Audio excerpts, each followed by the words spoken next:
est donc 18 h, bonjour à tout le monde. Donc il est 18 h, on va commencer le conseil municipal de ce jeudi 30 mars 2023. Donc nous sommes assez nombreux, le quorum est réuni. Donc on va demander une secrétaire ou un secrétaire. Bon, je te regarde toujours, tu es toujours d'accord. Donc c'est Josette Raymond, secrétaire de mairie, secrétaire du conseil. Alors, j'ai reçu en mairie des pouvoirs, donc le pouvoir d'Anne-Laure Babot qui donne son pouvoir à Chantal Subra, Arlette Robin qui donne son pouvoir à Josette Raymond et une excuse de Madame Marie-Annick Guimard. Alors, avant de passer à l'examen des délibérations, prévu à l'ordre du jour, je vais vous proposer de procéder à l'adoption du procès-verbal du conseil municipal du 23 février 2023.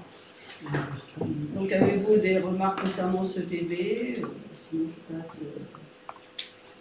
donc, je passe au vote. Ah non, c'est trop tard, j'ai dit que je passe au vote. Donc, qui vote contre? Vote contre? Oui, vote contre. Abstention? Merci. C'est dans le règlement. Oui, dès que je dis je passe au vote, c'est trop tard. J'apprécie votre scrupule à ce règlement, à l'application du règlement. Oui. Vous avez toujours fait ça, c'est très clair. Donc maintenant, je vais vous donner communication des décisions prises au titre des délégations du conseil municipal au maire. Création d'un accès au terrain de sport par la société Atlanwood pour un montant de 13 5,67 €. Forage pour les jardins partagés par la société SARL Forage de Comte pour un montant de 1 728 €. Installation de matériel incendie au bungalow de sport par la société ESI pour un montant de 448,68 €. Acquisition de panneaux de signalisation auprès du syndicat de la voirie 17 pour un montant de 1 128,53 €. Fourniture de plans d'intervention et d'évacuation pour les écoles par la société ESI pour un montant de 2 218,68 €. Remplacement de luminaires vétustes rue des Courlis, de la Borderie et Grande rue de Gros-Lot pour un montant de 932,31 €. Mission d'études pour la création d'ouverture à la bibliothèque par la société BAG pour un montant de 1 320 €. Remplacement d'un luminaire vétuste Grande rue de Gros-Lot par le SDER 17 pour un montant de 362,42 €. Travaux sur la toiture du logement 3 rue des Écoles par la société Toiture CP pour un montant de 797,50 €. Acquisition de panneaux de rue auprès du syndicat de la voirie 17 pour un montant de 752,54 €.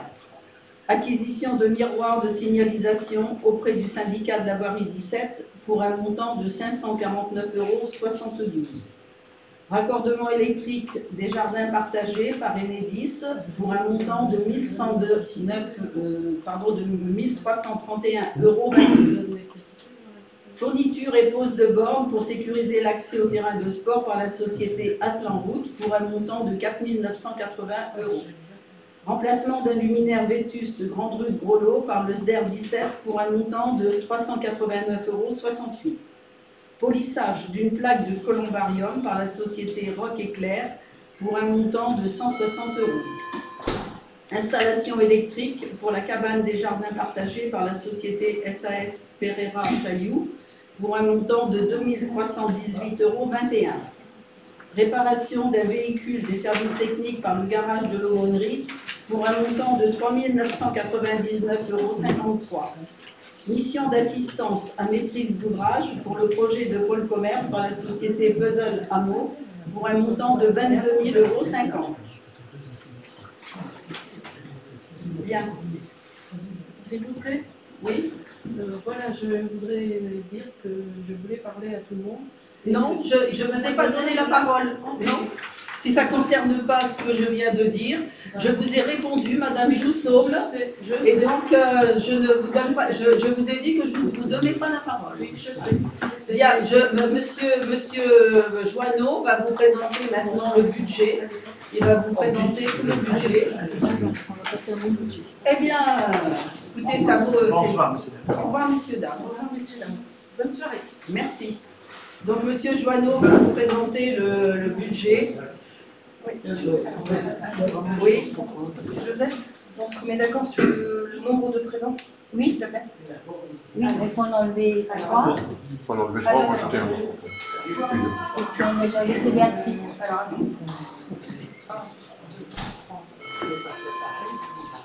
4. Alors, ça fait 16 moins 3, ça fait 13. Ça fait 16 moins 3, ouais, je suis d'accord. Oui, 16 moins 3, donc ça fait 13. Plus les deux pouvoirs, ça ferait. Ça, donc on vote sur 15. On vote sur. Oui. D'accord. Ouais. C'est 18 et 19, c'est ça. 19, ouais. C'est ça? Oui, C'est bon. c'est ça. C'est le point des. Oui, parce que sinon. Mais oui, non, mais il faut qu'on soit sûr là des votes. Donc je vais laisser François vous présenter le budget. Vous êtes bien assis? Bon, merci Madame le maire de m'avoir passé la parole. Donc on va passer un petit moment pour présenter donc, les comptes de résultats et le budget primitif de 2023. Ce qu'on va faire, c'est qu'on va dérouler la présentation. C'est comme l'année dernière, en fait, il y aura bien des alertes sur les délibérations, le rapport aux délibérations qui seront votées après, mais on va, pour une plus grande fluidité, on va dérouler la présentation. C'est comme ça. C'est comme ça. Alors, donc, on va rappeler les budgets, les petits rappels sur les budgets de la commune, les résultats 2022 avec les comptes de gestion pour l'administratif, quelques analyses et comparatives, l'affectation des résultats qui va nous permettre de basculer sur 2023 avec les budgets camping, épicerie, et puis une plus grosse partie sur la commune avec les subventions, les taux d'imposition, le budget de fonctionnement et le budget d'investissement. En termes de délibération, donc, il y en a 9. Donc ça, vous les avez reçus. Et donc, elles seront votées à la fin. Et donc, on va y passer. Vous verrez, il y a des petits repères, il y a des bonhommes qui vont vous indiquer les délibérations. Si vous vous souvenez de l'an dernier, c'est à peu près pareil. Ça fait un an. C'est ça, ça fait un an. Ouais. Tu t'en rappelles pas? Au niveau du rappel sur les budgets, donc la commune en janvier 23 compte 2387 habitants. Bon, on rappelle. On a 4 budgets, on en a un principal qui est celui de la commune. On a des budgets annexes avec l'épicerie et le camping, et on a un budget annexe qui est le CCAS. Ce budget-là n'étant pas repris dans cette présentation, c'est quelque chose qui est à part. Donc, un rappel aussi de la loi. Le budget primitif, c'est le premier acte obligatoire du cycle budgétaire annuel. Il doit être voté avant le 15 avril de l'année, ce qui va être le cas. Chaque budget doit être obligatoirement équilibré en fonctionnement et en investissement. Et il va respecter forcément aussi les principes budgétaires de sincérité, d'annualité, d'unité et d'universalité. Si vous ne voyez pas ce que ça veut dire, on pourra en parler. Ouais. Je fais mal parce que j'ai révisé cette année, donc voilà. Chaque budget couvre obligatoirement le remboursement du capital de l'année par des ressources propres suffisantes à son fonctionnement. En épargne et en autofinance. Ça, c'était pour les rappels. Ce que nous avons voté l'année dernière. Je vous rappelle, donc, en termes de budget de fonctionnement, on était sur un budget à 2 227 000. Et en termes d'investissement, on était sur un budget à 1 996 000. Voilà, à peu près. Voilà, ça c'est pour rappel ce qui a été voté l'année dernière. Ce sera une grande comparaison par rapport à ce qu'on a cette année et les dépenses qu'on a faites. Les résultats, donc ça va faire l'objet des délibérations 1 et 2. Et je ne vous ai pas menti, j'avais dit un petit bonhomme, donc effectivement un petit peu. Donc le compte de gestion et le compte administratif. Le compte de gestion, il est établi par le trésorier payeur général, c'est-à-dire pas nous. Il retrace ses opérations budgétaires en dépenses et en recettes, selon une présentation qui est analogue au compte administratif. Le compte administratif, c'est nous. L'aire donateur de la commune, c'est Madame le maire. On retrace ses opérations budgétaires en dépenses et en recettes, selon une présentation qui est du coup analogue au compte de gestion, puisque l'autre est analogue au administratif. Les deux comptes doivent donc présenter les mêmes résultats. C'est mieux. Alors, voici le résultat à la clôture des comptes. Donc, est-ce que je me lève? Oui. Voilà, donc à la clôture des comptes, donc vous avez, ce tableau peut se lire de deux manières, hein, donc de haut en bas, avec les dépenses, les recettes, les résultats et la capacité de financement. Par exemple, le budget de fonctionnement, vous avez fonctionnement en haut, investissement en bas. Donc il peut se lire comme ça. Là, on peut faire des opérations, effectivement, des calculs, etc. Et puis comme ça, c'est-à-dire qu'on a un budget, on a le résultat à clôture. Ce que vous pouvez voir tout de suite, c'est qu'en termes de clôture, au niveau des dépenses de fonctionnement, on a dépensé uniquement 84,5% du budget. En termes de recettes, on a plus reçu que budgété, donc on va avoir un résultat qui va être plutôt bon, puisqu'en fait on a un résultat positif là de 134 524 et des bananes. Ce qu'on va ajouter à l'excédent de l'année -1, qui va nous donner une capacité d'autofinancement à 913 523. Donc si vous vous rappelez du fameux trésor de guerre que nous avions, où on nous disait que nous avions à notre arrivée aux affaires, on va dire qu'on avait 940 000, ce qui veut dire qu'on est quasiment stable en 3 ans de temps par rapport à ce qu'on avait au départ en termes de capacité d'autofinancement. C'est plutôt pas mal. Pareil, alors quand on prend l'investissement, on a surtout, vous voyez qu'avec un budget en dépenses de 1 million, quasiment 2 millions, on a dépensé 680 000, et par contre on a reçu pas mal. Alors pourquoi? Donc on a dépensé 680 000 uniquement parce que on n'a pas eu à payer des choses de tous les gros travaux qu'on a mis en œuvre. C'est pas encore le moment de payer. Donc du coup, on avait nous pensé qu'on dépenserait un peu plus sur ces projets-là, ce qu'on n'a pas fait, mais ce qui va arriver en 23. Par contre, pour financer des dépenses qu'on aurait eu à faire, on a décidé, parce que si les taux n'étaient pas encore trop élevés, on a décidé de faire donc 2 emprunts de 600 000 €, ce qui fait 1,2 million, et on retrouve ici. C'est pour ça qu'on a reçu beaucoup plus que prévu. On ne savait pas exactement quand est-ce qu'on allait les passer au moment où on a fait le budget l'année dernière. Voilà, je ne sais pas si vous avez des questions. Donc on a globalement, on va l'expliquer après dans les résultats. Si on passe un peu dans le détail au niveau de la section de fonctionnement. Donc là, on est au niveau le plus haut, on va dire, du comparatif, puisqu'on est sur dépenses-recettes en fonctionnement, comparer sur donc, les années depuis 2015. Donc vous voyez que là, on a eu un niveau de dépenses supérieur à 7,5% par rapport à l'année précédente. Par contre, on a fait 84% du budget, comme j'ai dit avant. Donc, par rapport à nos ambitions qu'on avait, enfin nos ambitions, c'est des dépenses, hein, mais par rapport à ce qu'on avait prévu de dépenser, on était en dessous, mais on a quand même dépensé un peu plus que prévu, puisqu'on a fait pas mal de choses, et on va le revoir tout à l'heure.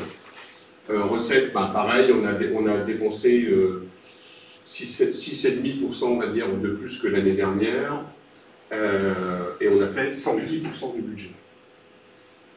On a reçu beaucoup. Voilà, donc fonctionnement dépenses. Donc si on descend encore d'un niveau dans les différents chapitres du fonctionnement. Donc vous avez là les chapitres en bas, chapitre 11, 12, donc les charges à caractère général, les charges de personnel, la gestion courante, les intérêts. Bon, là on est très peu, enfin on est vraiment sur l'épaisseur du trait. La plus grosse évolution, c'est 9% en plus au niveau des charges de personnel. Et vous voyez que enfin, on va l'expliquer, puisqu'en fait, les charges de personnel, regardez, ça représente 58% du compte administratif, hein, des dépenses en fonctionnement, ce qui est pas une paille. Alors, et là, on a dépensé plus 9% par rapport à l'année dernière. Pourquoi? Donc, augmentation des charges de personnel, on a eu 2 contrats lab de l'emploi à temps complet, une augmentation du point d'indice des fonctionnaires et un agent en longue maladie pour lequel on a dû payer l'intégralité de son salaire. Ce qui explique les 9%. Voilà pour ce qui est... Arrêtez-moi dès que vous avez une question, hein, parce que sinon... voilà. En termes de postes en dépassement, si on prend tous les postes, donc là on est encore un niveau en dessous, on descend du chapitre, on descend vraiment aux lignes. En termes de... En fait, j'ai sélectionné tout ce qui était les plus gros supérieurs à 100%. Donc, ce qu'on a dépensé en plus, ce qu'on a liquidé supérieur à ce qu'on avait budgété. Le plus gros poste, enfin, si vous voulez, des 108% quand on est sur des dépenses de 3 000 €, c'est que dalle. Par contre, le plus gros poste, il est là, comme prévu d'ailleurs, hein, il est sur l'électricité énergie, avec la hausse des coûts. C'est là que ça a fait le plus mal. Le reste, effectivement, c'est, vous voyez, 124%, mais sur 2 000 €, ça fait 486, enfin, c'est complètement négligeable. Donc le poste, il est vraiment là, et on a fait attention à à prendre le retour d'expérience de ça, pour dire, pour cette année, de faire bien attention à tout ça. Voilà. Là, on passe en recettes en fonctionnement. Recettes en fonctionnement, donc on a, comme pour l'autre, hein, on est un niveau au niveau bas des produits et services, impôts et taxes, dotations, produits de gestion courante et résultats cumulés, donc la capacité d'autofinancement. En termes d'impôts et taxes, hein, on est à un peu plus haut que les autres années, 1 159 636, sachant que les impôts qui étaient du fait de la mairie n'avaient pas augmenté l'année dernière. Mais avec le jeu des régions, etc., on a donc on a touché un peu plus qu'on avait prévu. Sachant que nous, on est toujours, on essaye d'être sûr de toucher plus que ce qu'on a budgété pour éviter les mauvaises surprises. En termes de résultats cumulés, donc comme dit tout à l'heure, on est à 913 000 et des poussières.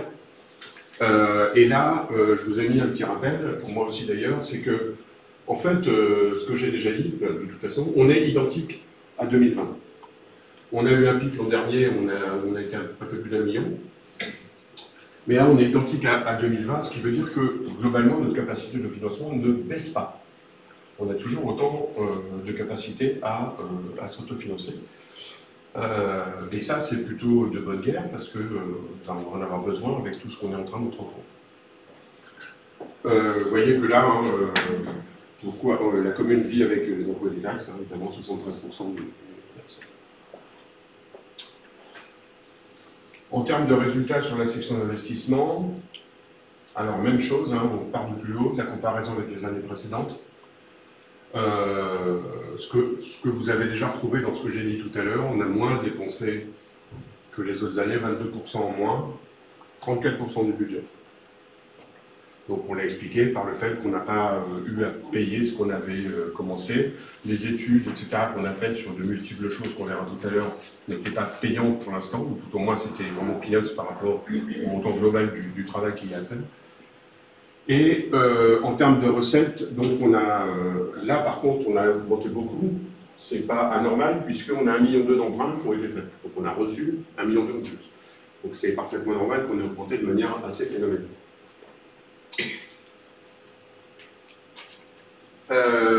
Là, si on descend au niveau des programmes que nous avons, donc à partir du 152 jusqu'au 159, hein, ce qui est développement économique, environnement, jeunesse, services à la population, mobilité, bâtiment, urbanisme, culture. Donc vous avez le détail de ce qu'on avait au budget, de ce qu'on a liquidé. Alors ne tenez pas compte de ces chiffres-là, parce qu'ils ne reflètent pas le budget investissement, puisqu'en fait, là ne sont remis là que nos projets, nos programmes. Et dans le budget global de l'investissement, il y a aussi tout ce qui est SDR, etc. C'est là aussi. Les deux premières lignes. Mais il en manque, oui, non, mais donc il manque tout le haut. Ah bah, celui-là, il n'est pas bon.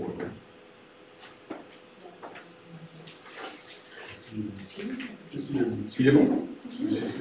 Bon, bah, je pensais qu'il n'était pas bon. Sinon. Tout est dedans. Ok, tout est dedans. Donc, bah voilà, vous avez tout. Je suis veuillez m'excuser. On devait enlever les deux premières lignes. Ah, c'est ça, c'est ça. C'est ça qui t'a... Oui, c'est ça qui m'a. C'est ça qui m'a.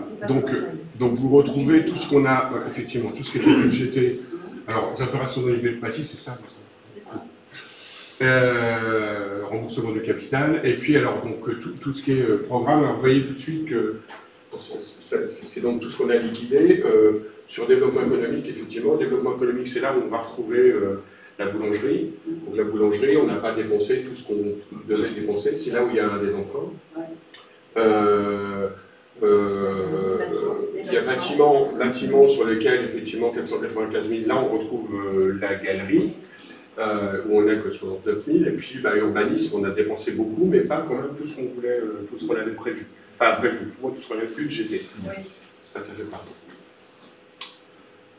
pareil. Ça, juste pour vous dire que, effectivement, là, si on regarde un peu le ratio de tous les projets, on voit que le plus important, le plus gros poste, c'est l'urbain. C'est pas étonnant tout ça, c'était déjà comme ça l'an dernier. Hein. Le second poste, c'est les bâtiments, et puis le troisième poste, c'est le remboursement du capital. Donc, tout ça, c'est pas anormal. Voilà, alors en termes de travaux réalisés qui justifient ces dépenses, donc j'ai repris les plus gros postes où on avait dépensé. Donc, ce qui concerne la jeunesse, on a eu tout ce qui est la poursuite de l'informatisation de l'école, avec le TBI, donc c'est tableau blanc interactif. Tableau blanc interactif. Voilà. C'est mieux quand on dit c'est mieux. Hein. C'est ça. En termes de mobilité, donc l'étude piste cyclable, celle sur mer Almoterie, on a dépensé des choses. En bâtiment, travaux école, donc c'est surtout les menuiseries. Et puis les vitraux de l'église. Et puis en urbanisme, on a dépensé pas mal quand même. Lancement des études de la galerie, réalisation des travaux de l'atelier plus le parking, les allées du cimetière, les trottoirs de la ragoterie, le chemin des vignes et le parking de la maternelle. Ça, c'est les choses qui sont terminées.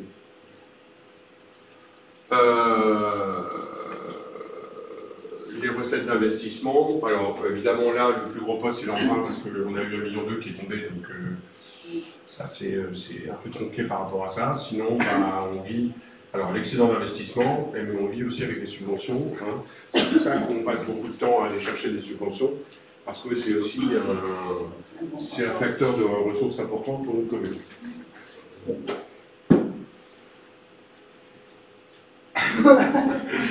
Et là, je vais passer la parole à Madame Buisson, qui va s'occuper du campagne de Je pensais que ça serait figé, mais bon. Alors les résultats, ils sont très très compliqués en fait à commenter, parce qu'en fait, il n'y a eu donc aucune opération sur le budget épicerie ni sur le budget camping. Donc l'année dernière, on a eu quelques opérations, là cette année aucune. Pourquoi on les garde? Parce que sur le budget épicerie, on transformera juste le nom pour encaisser en fait à terme les loyers pour la boulangerie et pour le salon de coiffure. Et pour le budget camping, c'est pareil, on va le garder également parce qu'on encaissera les loyers de la mise à disposition en bail amphithéotique du camping.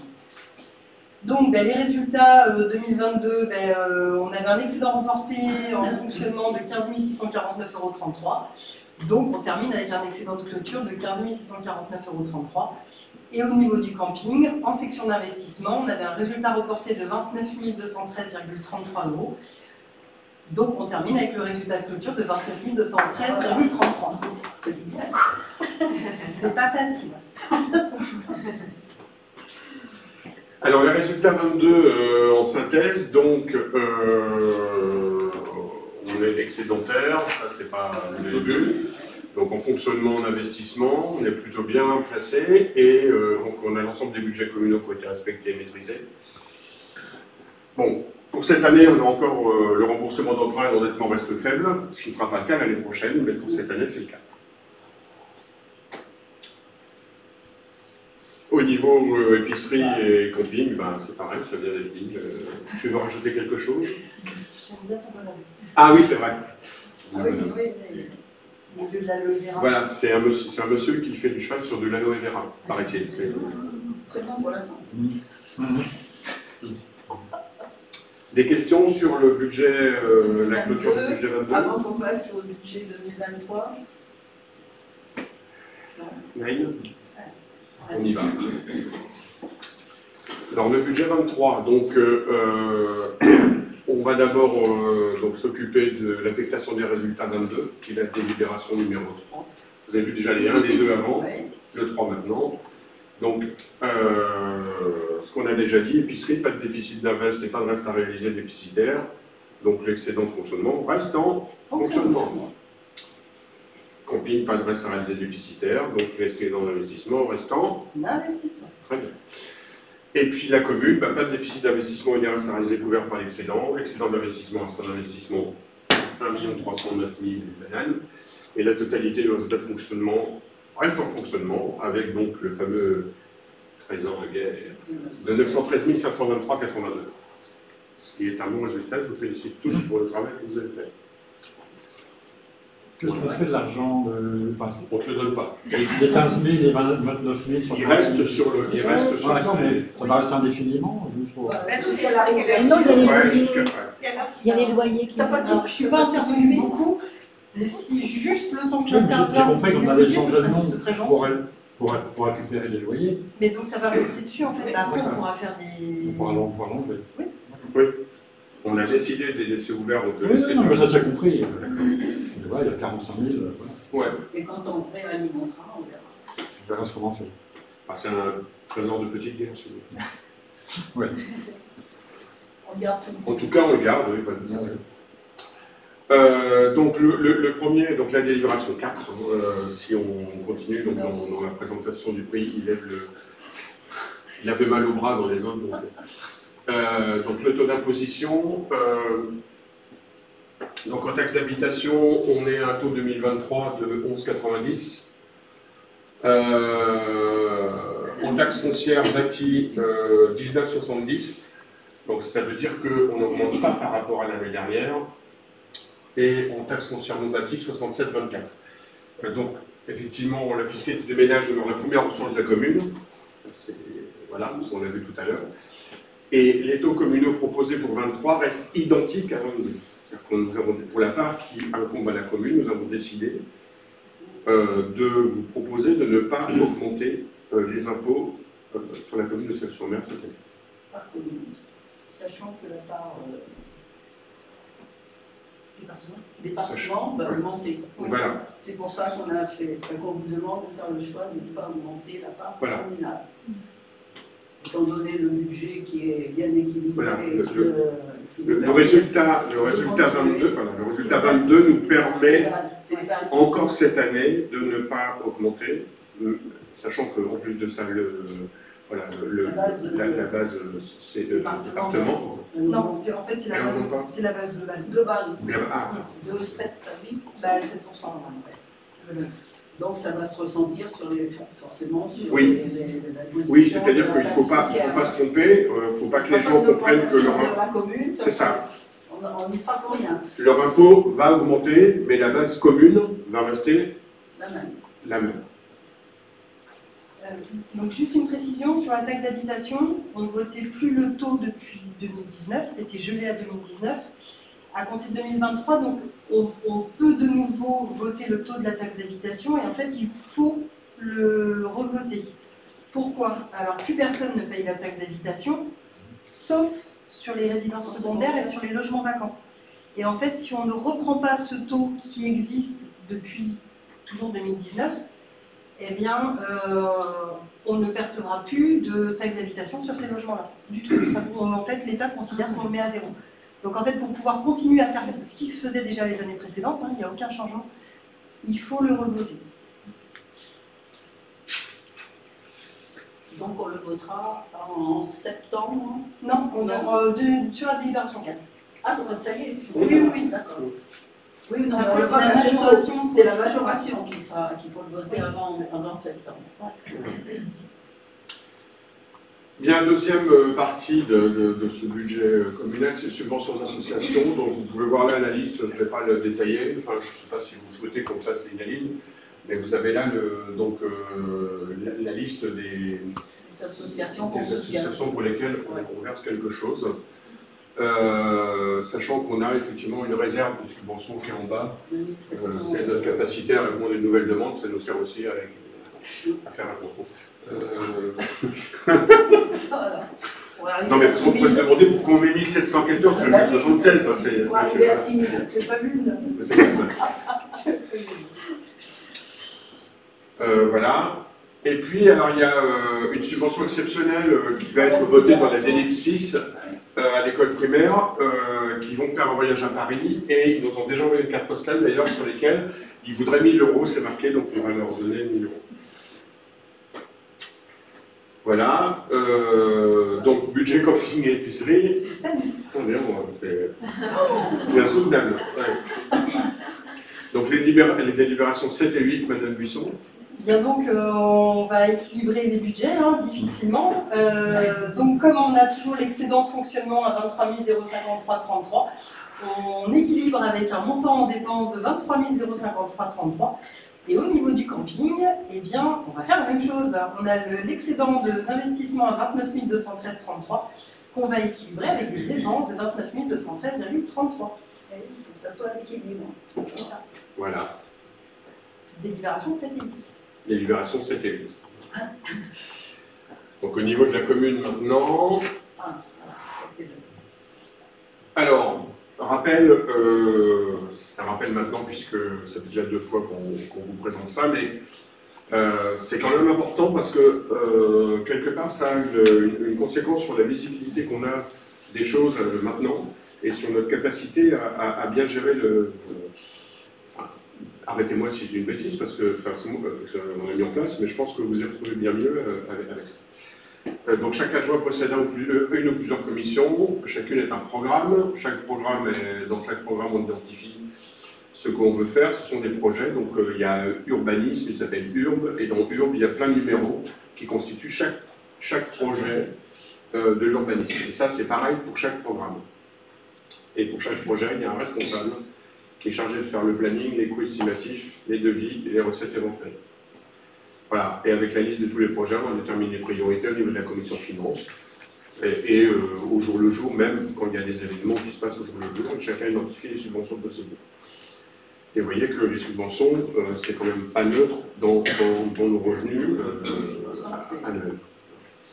Et donc cette identification claire en termes de coûts et de délais permet d'avoir un suivi précis quant aux dépenses et prévenir les surcoûts. Alors, on n'est pas encore, je dirais, on est encore en phase de montée en puissance là-dedans, parce que c'est pas simple, il faut que tout le monde adhère à la démarche et la fasse bien. Maintenant, je suis assez content parce qu'on a quand même beaucoup progressé, et on va encore progresser pour mieux identifier au projet, justement, tout ça. Particulièrement, on a du boulot pour être tout à fait transparent sur le planning, c'est pas trop c'est pas qu'on ne sait pas ce qu'on fait, c'est que vous l'identifiez un peu plus précisément. Voilà. Et c'est pas simple dans une commune, c'est pas comme dans une entreprise privée par exemple, dans laquelle je ne travaillerai pas, voilà, où on fait beaucoup de planning et surtout quand on est tributaire de la CDA, exactement. du département, Voilà, l'USDER, pas l'association, comment ça s'appelle, pour faire les travaux là. La voirie. Le syndicat de la voirie, etc. Donc ils ont des plannings qui leur sont propres, qui ne nous fournissent pas, on ne sait pas quand est-ce qu'on est mis dans la boucle, etc. Enfin, c'est pas simple. Ça peut sauter d'une année à l'autre, effectivement. Voilà, donc, mais par contre, ça nous aiderait, si on arrive à y voir encore plus clair, ça nous aiderait à être mieux précis dans les budgets. Bref, c'est déjà quand même pas mal, moi je trouve qu'on a bien progressé.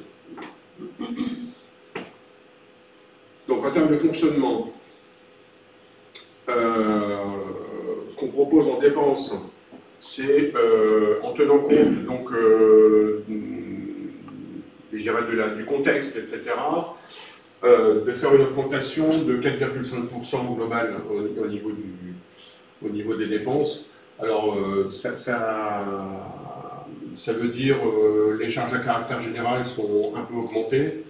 Et il y a surtout une chose qui va être augmentée, c'est les charges financières, puisque là, on va commencer à rembourser le prêt, sachant que là, on paye... on paye déjà, on va payer une partie du remboursement du prêt qu'on a souscrit l'année dernière. En termes de recettes, on tape sur une augmentation de 3,7%, mais qui est due plutôt au contexte et on n'a rien de spécial. On va augmenter un petit peu la partie impôt. Oui, la partie impôt, oui, c'était voilà, le contexte. On sait que la partie impôt va augmenter, donc les simulations que tu as faites nous ont fait augmenter ça. Sinon, le reste, on n'a pas fait de grosses modifications. C'est surtout là qu'on a tenu compte et des dépenses qu'on a fait l'an dernier, et du budget qu'on avait, et du contexte, je dirais, de l'évolution des coûts de la vie, des taux, etc., pour revoir les différents mots. Donc ça nous fait une augmentation de 4,5%, ce qui n'est pas énorme sur l'inflation actuelle.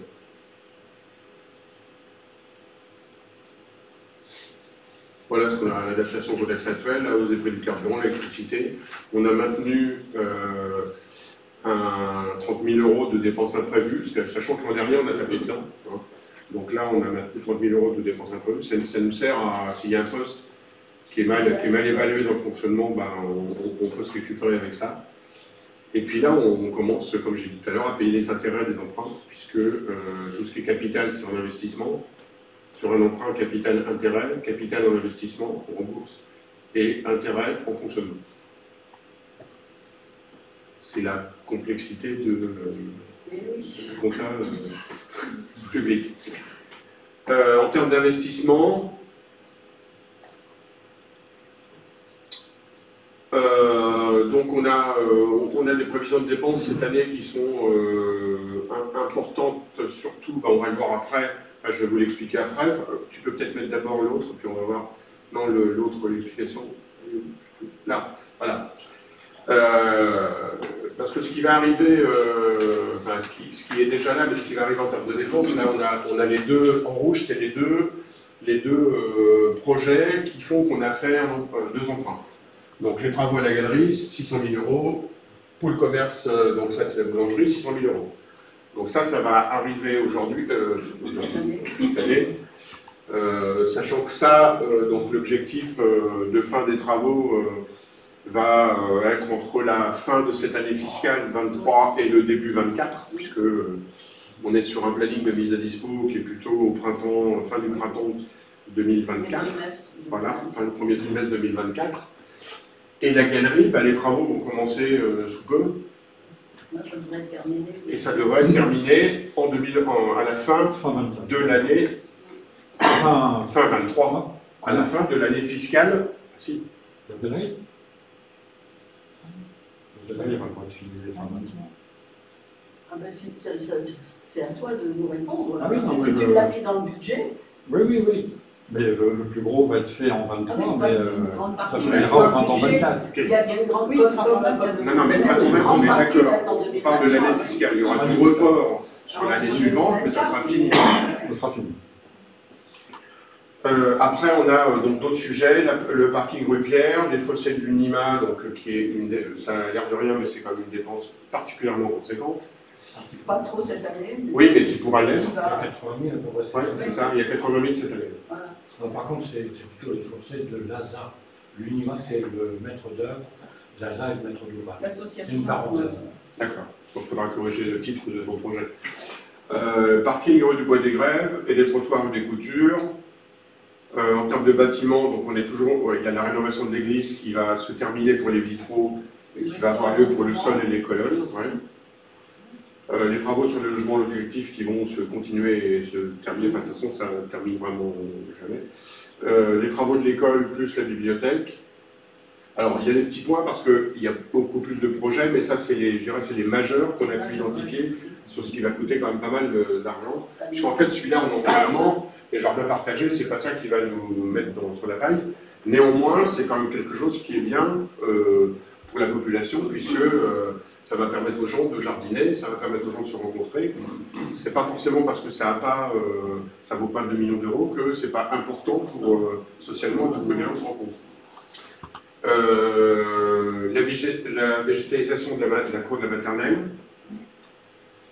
Il y a aussi les vestiaires et le parking du terrain de sport. Et puis les études de pistes cyclables pour lesquelles on va payer aussi quelque chose.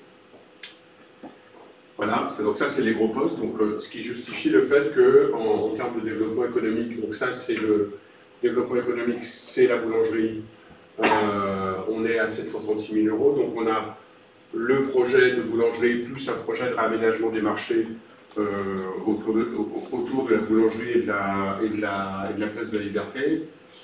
En environnement, les 20 000 €, c'est les jardins partagés. La jeunesse, 121 000 €, c'est la cour de la maternelle. Alors, c'est pas forcément le montant exact, hein, c'est ça plus quelques petits autres trucs, mais c'est principalement ça.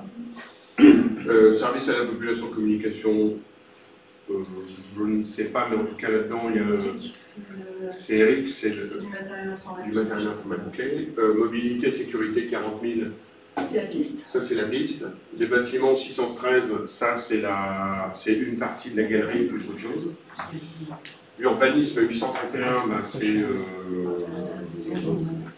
d'autres sujets. Du Mississippi. Oui, c'est Mississippi, etc.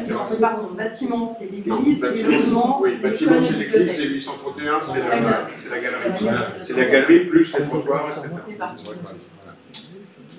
Vous pouvez voir aussi en termes de répartition des dépenses, donc comme attendu, hein, l'urbanisme est toujours en tête, suivi de près par le développement économique, puisque c'est là qu'on va trouver nos projets principaux, et les bâtiments. Ce qui est parfaitement logique, hein, tout ça. Donc ça, on l'a déjà montré. La répartition des recettes d'investissement, donc on a pour l'instant la moitié des recettes, c'est l'excédent d'investissement.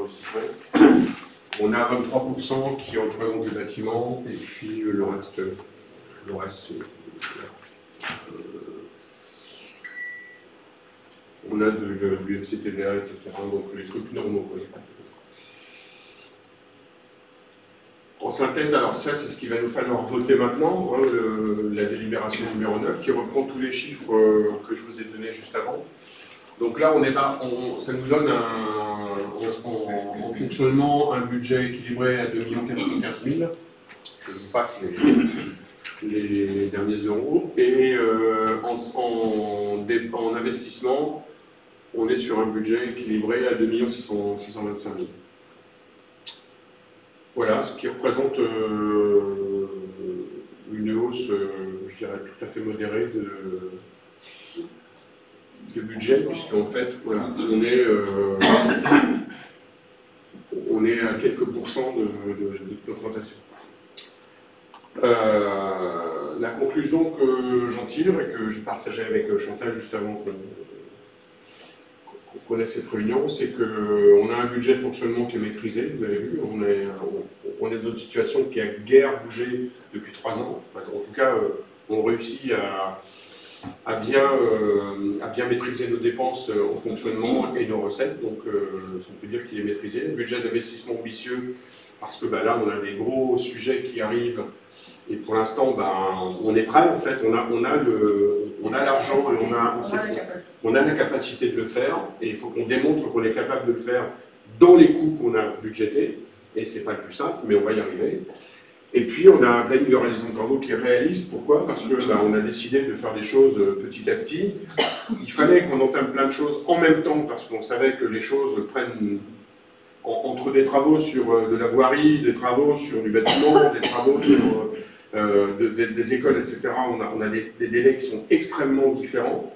Donc, on a lancé le maximum qu'on pouvait, et maintenant, on gère le planning de réalisation. Alors, il y a des moments où on ne le gère pas parce que ce n'est pas nous qui décidons, mais en tout cas, on fait au mieux pour pas que tout nous tombe dessus d'un coup. En tout cas, on a prévu, puisqu'on a fait les prêts qu'il faut avec l'argent qu'on avait en plus. Donc, on est prêt, et moi j'estime que le planning qu'on a fait de tous ces travaux est plutôt réaliste, et je tire là-dessus pour que ça reste comme ça. Et puis, le dernier point qu'on a mis signé tout à l'heure, c'est que pour cette année, on donne un coup de pouce, ou tout au moins on enlève de la population de se couper le pouce aux Salésiens, aux Salésiennes, en n'augmentant pas les impôts, ce qui n'est pas négligeable dans la période actuelle. Voilà, exactement. Voilà, donc je vous remercie de votre attention. Je suis à votre dispo pour toute question. Il y a des questions? Monsieur Ticket? Ça n'est pas une question, c'est une remarque. Et donc, quand on dit qu'on n'augmente pas les impôts, le ressenti de la population est un petit peu différent. Oui, c'est ce qu'on a dit tout à l'heure, c'est ça. Nous, on ne maîtrise que nos taux, mais sur le reste... oui, mais là, de toute façon, moi je parle que de la commune, donc nos impôts n'augmentent pas. Mais comme les bases augmentent. Mais comme les bases augmentent, les impôts vont augmenter. Effectivement, ça augmente, mais ça, c'est pas de notre ressort, donc c'est pour ça qu'on vous propose de ne pas augmenter les impôts propres à la commune, voilà, les taux d'imposition. Parce qu'on sait très bien qu'effectivement, quand vous allez recevoir votre taxe foncière, elle sera augmentée, ça c'est obligé, puisque les bases vont augmenter. Mais ça ne sera pas du fait de la commune. Je voudrais remercier particulièrement François pour cette belle présentation. Je pense que vous avez à peu près tout compris, ou tout au moins, si vous avez des questions, vous les posez. Donc maintenant, fermez vos cahiers, prenez une feuille. On va faire une interrogation écrite. Non, et je remercie aussi tous les adjoints et les conseillers délégués, parce que c'est vous qui avez fourni aussi tous vos éléments pour qu'on fasse ce budget au plus juste. On espère vraiment voilà, un beau travail de tous, de tout le conseil. On a repris tous les éléments de chacun. C'est vrai que ça y est, je pense que vous commencez à être un peu rodés sur moi, je voudrais remercier Laure aussi qui m'a bien aidé, surtout pour présenter le camping et les... C'était quand même la partie la mieux présentée, moi j'ai trouvé. C'était vraiment merci aussi, bien sûr, notre directrice générale des services qui est toujours là pour nous aider, pour vous aider tous quand vous avez des questions, voilà, et bien sûr qui m'aide beaucoup aussi. Donc, si vous n'avez pas de questions, on va passer au vote des délibérations. Donc, la délibération numéro 1, comme vous avez vu le petit bonhomme, là. Vous voulez que je vous la remontre? Non. Allez, on va revenir sur chaque délibération. Voilà. Comme ça va vous remettre... Allons-y. Bon, je suis à l'attention, là, donc... Ah, j'en ai vu un passer. Donc la délibération numéro 1 concerne le compte de gestion 2022 des budgets épicerie, camping et commune. Ça, c'est le compte de gestion 2022. Donc je vais passer au vote. Vote contre, abstention, adopté. Le vote numéro 2, je suis obligée de sortir. Donc, vous sortez avec le pouvoir de... D'accord. Oui. Bien. Je sors. Attention, j'emmène le pouvoir de Nord. Ouais. Alors, le numéro 2, c'est... Administratif. Ah oui, c'est le compte administratif. Bah oui, c'était 1 et 2, excusez-moi. Donc, on va passer au vote pour la délibération numéro 2 pour le compte administratif. Qui vote contre? Qui s'abstient? Et qui vote pour? Donc 13 pour 13, on est d'accord. Je vais chercher la mesure. T'oublies pas Anne-Laure? Hein? T'oublies pas Anne-Laure? Oui, je ramène le pouvoir d'achat.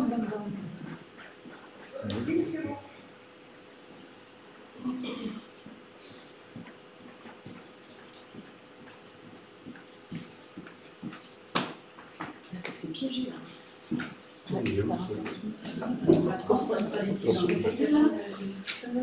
C'est là. Donc, le 2 est passé. Donc, la délibération numéro 3, notre petit bonhomme, concerne l'affectation des résultats 2022 des budgets épicerie, camping et communes. Donc, je passe au vote. Vote contre. Abstention. Donc, adopté.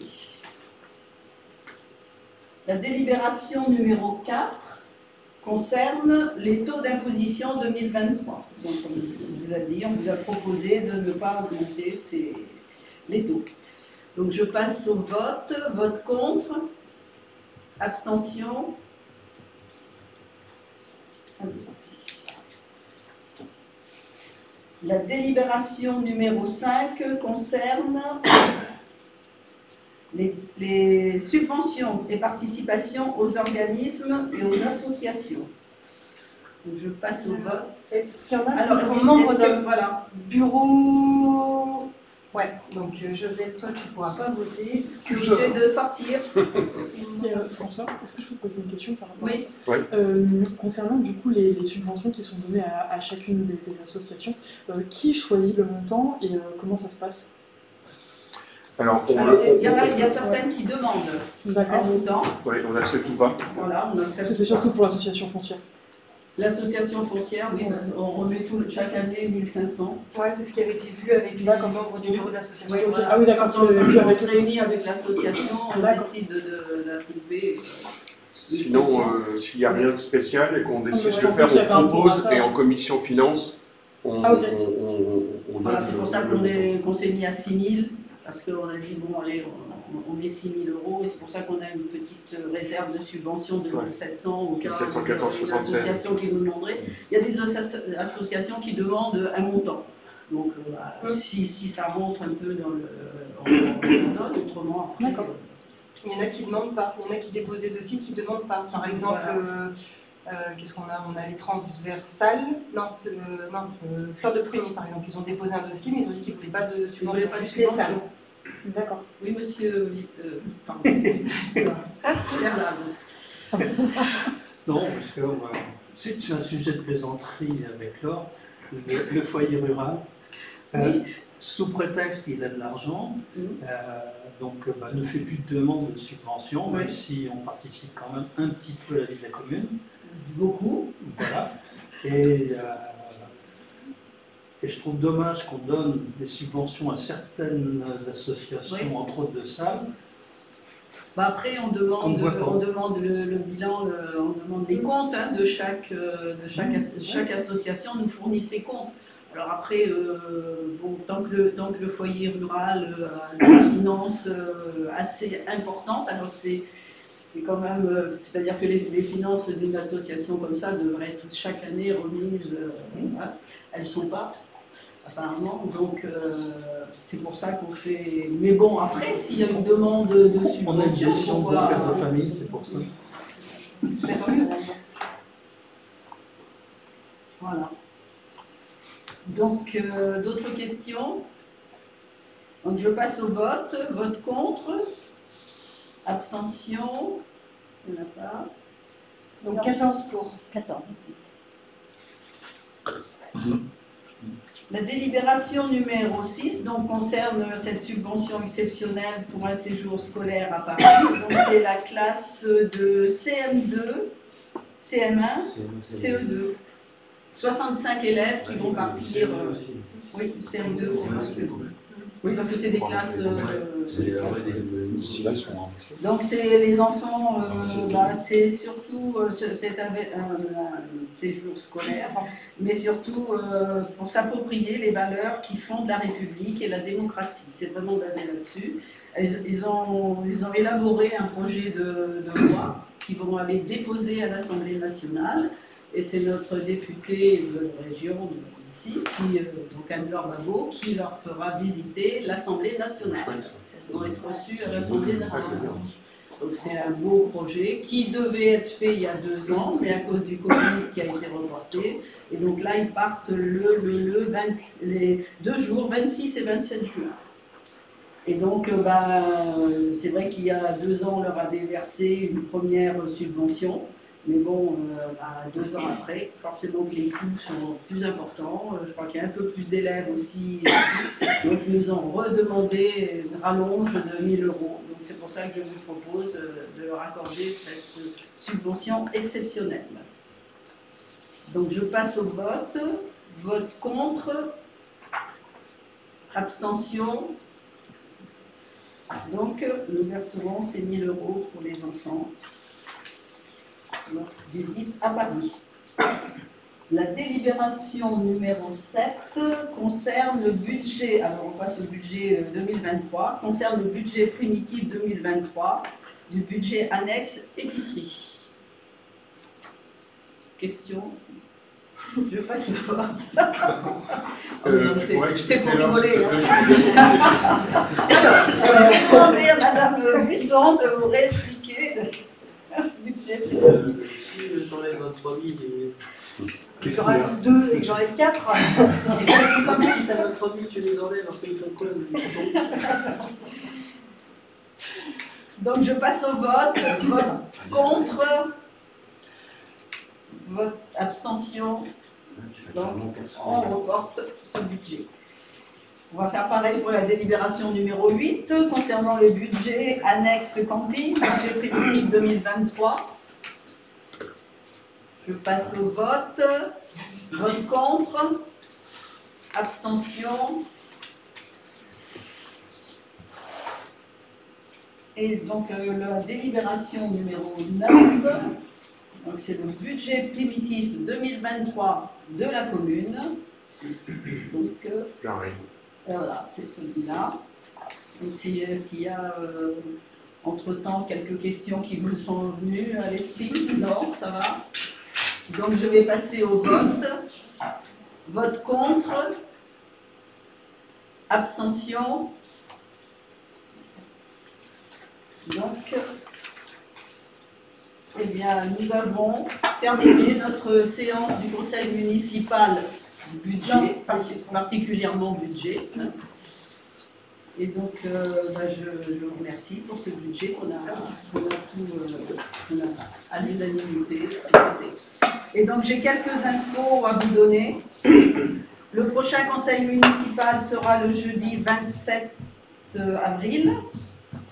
Quelques manifestations qui vont avoir lieu. Donc, le CCAS organise la zone de gratuité le 15 avril. La commune organise les transhumances le jeudi 18 mai. Tu veux en dire quelques mots, Béatrice? Oui, c'est dans le cadre du festival des transhumances pour lequel on avait participé l'an passé et nous l'avions réalisé le 14 juillet. Cette année, nous allons le présenter en même temps que le marché, autour du marché. Donc c'est pour rappel, c'est avec le Centre national des arts de la rue et de l'espace urbain. Donc ce jour-là, au marché, il y aura une envolée d'artistes. Et donc, je vous rappelle aussi la fête de la Rosière, donc, qui sera le samedi 17 et le dimanche 18 juin. Et donc, l'élection de la Rosière sera le 8 mai à 10h30, 10h, parce qu'après, il y a la commémoration de Léon-Mort à 11h. Voilà. Et alors, à la fête de la Rosière, il y aura aussi les peintres dans la rue le dimanche 18 juin. Et peut-être, Eric? Et le 21 mai, la Ah course. oui, On va faire Et- une journée particulièrement réservée au vélo.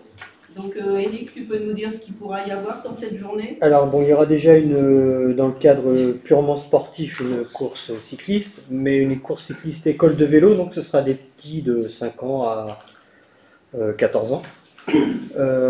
Et après, on est en train de mettre en place, parallèlement à ça, avec la CDA, pour l'événement, dans le cadre de l'événement Mais à vélo, on est en train de mettre en place quelques événements sur cette journée-là, qui vont venir accompagner la course de vélo, enfin voilà, compléter, puis faire une petite journée d'animation autour du vélo. Voilà. Donc ce sera le 21 mai. Très bien, merci. Je voulais, avant que vous quittez, faire un petit point sur le fait que Madame Jousseau m'a demandé la parole, enfin, alors que elle me l'avait demandé par écrit. Je lui ai dit que je ne lui donnerais pas la parole parce que ce qu'elle sollicitait comme intervention ne relevait pas du tout des affaires de la commune. C'est une petite altercation qu'on a eue ensemble. Et donc, elle voulait en parler ce soir, ce qui n'est pas du tout l'objet d'un conseil municipal. Et donc, je lui avais dit que je ne lui donnerais pas la parole. Voilà. C'était son sujet, c'était comportement de Madame le maire envers un élu.